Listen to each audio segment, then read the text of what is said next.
I love traveling, and visiting a place that I've never seen before just adds to the romance and mystery of the experience. At the beginning of the year, the Mela team took a look at a list of top African destinations for South African travelers in 2016, and Kriya pulled a dream assignment out of the hat. She now shares her Zanzibar experience with us all. Head northeast from Johannesburg to a point in the Indian Ocean roughly 50 kilometers north of Dar es Salaam, and you'll be just off the coast of Zanzibar. This archipelago of islands has for centuries linked Africa to the east, and hints of its heritage are easily spotted in the architecture and local dress. After just 3.5 hours in the air, Kriya made an early morning touchdown on the main island of Unguja.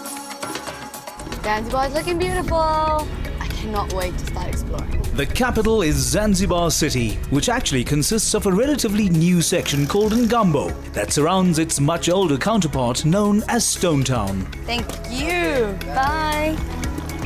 I think I found the starting point for my next adventure. All I have to do now is find my hotel. Stone Town was built long before the petrol age, and the lanes that wind beneath the battlements and balconies are generally too narrow for vehicles. Kriya had been warned that comfy shoes were a must, and it seemed like a maze, so she was relieved to find that she'd reached the right address. Hello. Hello, hi. How are you? Fine. Good. Welcome to Jeffrey's house as well. Oh, thank you. Oh, it's so nice and cold. Thank you very much. Thank you. The room is ready. All right, thank you. Thank you. Oh, wow. Beautiful. Stunning. Wow.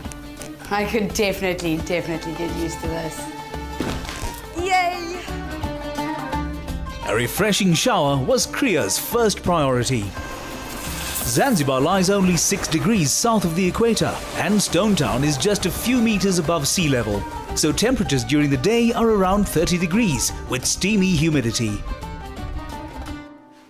Now that I've freshened up, I think I'm going to start wandering around. There's no particular route today. I'm just going to follow my instincts and see where I go. Maybe get lost a little. It's all part of the fun. In 2000, UNESCO declared Stone Town a World Heritage Site in recognition of its importance as a showcase of a unique aspect of Swahili culture. But its spectacular variety of architectural styles reflect the East African, Arab, Persian, Indian and European elements of the Zanzibari heritage. Behind me is one of the most beautiful buildings on the waterfront, the old dispensary. It gets its name from the fact that it actually was a dispensary in the first half of the 20th century. It was commissioned by a wealthy Indian merchant who lived on the island, and it really is beautiful.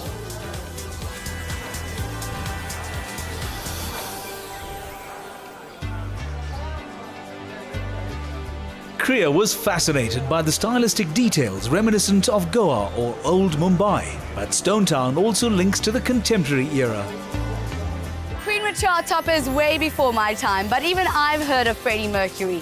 He's got to be one of Zanzibar's most famous celebrities, so that's why I think today's lunch has got to be retro-flavored at Mercury's restaurant named in his honor. Freddie Mercury was born in Stone Town in 1946 and spent 17 years of his life there.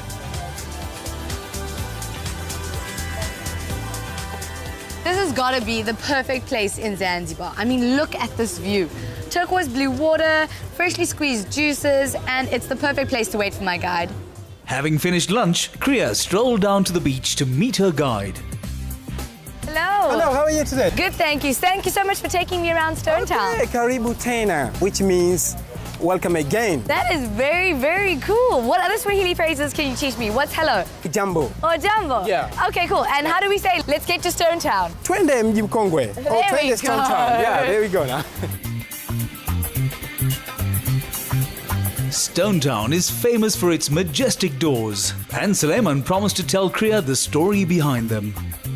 So here we are now. You can see this is one among the nice carving doors in Stone Town here. Oh, it's beautiful. Exactly. This door is mixing with the Indian and a little bit Arabian, but in Swahili architecture as well. How do you know that it's a mixture? The brass pointed one. These were designed by Indians in 15th century. All right, and the Swahili The influence? Swahili influence is this square one, you see it? And the Arabic because of these flowers. If you walk around in Stone Town, you will see some of them, they've got even the chain Oh, yes. that can explain about slavery. And let's proceed and see of it. Each door presents its own mix of styles, and Kriya was learning fast.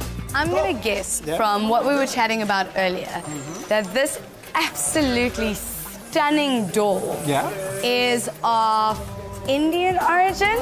Yes. Am I right? Because of the little decorations. You're right. And there's a very interesting design up there. I think it's a lion and a... It's a snack in the middle over there. Okay, all right. That for that time in Zanzibar would explain about a royal family person. Or a person who is very, very rich. So this would have been a home of a very rich or powerful man. One of the person from the royal family lived here, it is said historically. Their next stop was a palace that had fallen into disrepair and was now being restored to something of its former glory. It was also a place with an uncanny air of gloom, and the signs revealed the story that confirmed this. Suleiman was just telling me that this was Tipper Tip's house. He was the most notorious slave trader in the whole of Zanzibar. Apparently when he died, he owned 10,000 slaves. It's quite a pity that there's so much scaffolding around the building, but they're in the process of renovating it. Let's see if I can get some pics.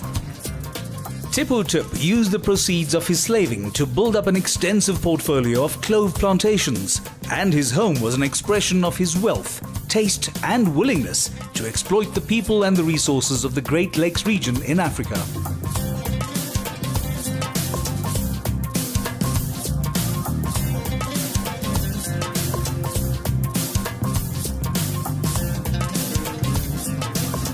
My Zanzibar memories are coming along really nicely.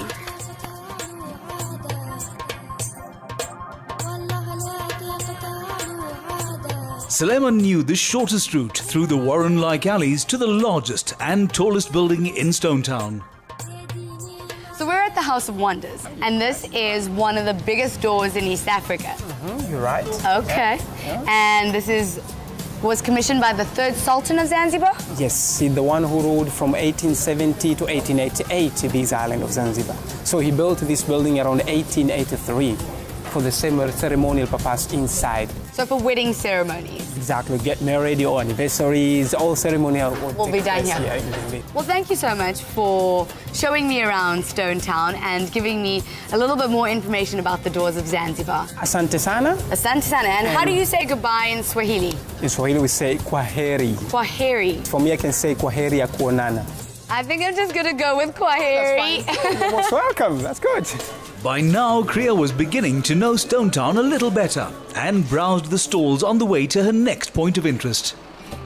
Another building I've been told to check out is the Palace Museum, and I think I found it. In contrast to the House of Wonders, this three-story building was actually used as a residence, and the scale and quality of its design, doors and finishes indicate its royal status. One of the largest structures on the island is the Palace Museum. It used to be known as the Sultan's Palace, as it was built in the 1890s as a palace for the Sultan family. Now, however, it's used as a museum to the Sultans of Zanzibar. The Sultans were descendants of the Sultan of Oman, who became ruler of the island in 1698. The top floors are dedicated to exhibits of the Sultanate up to 1890, when Zanzibar became a British protectorate, and a very young Queen Elizabeth II still gazes down from the wall.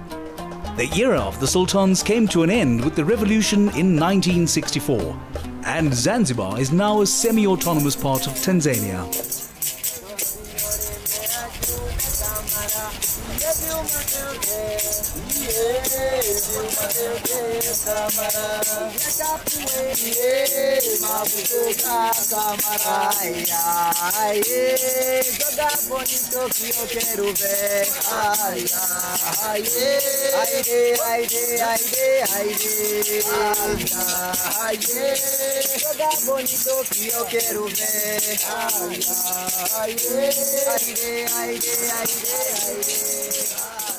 As the sun sets on Zanzibar, the locals are out and about having fun on the beach. But all this exercise is making me hungry. I think I need to go find dinner. Fortunately, all Kriya had to do was follow her nose.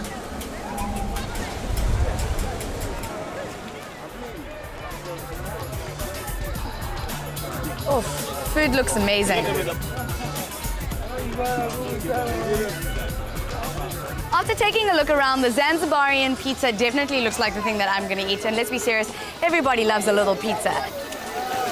So what goes on to a veggie pizza? Some onion, green pepper, carrots, some Tomatoes, mayonnaise, some cheese, cheese, and egg also.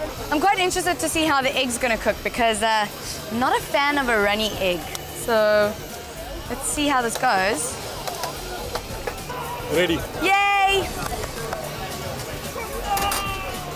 Thank you very much, sir. Okay, karibu sana. Thank you. Oh, I'm excited. Yeah, keep Jen. No.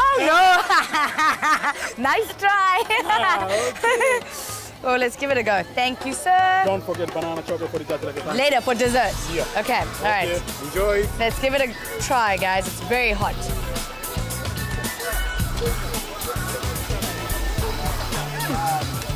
I could definitely do this for pizza.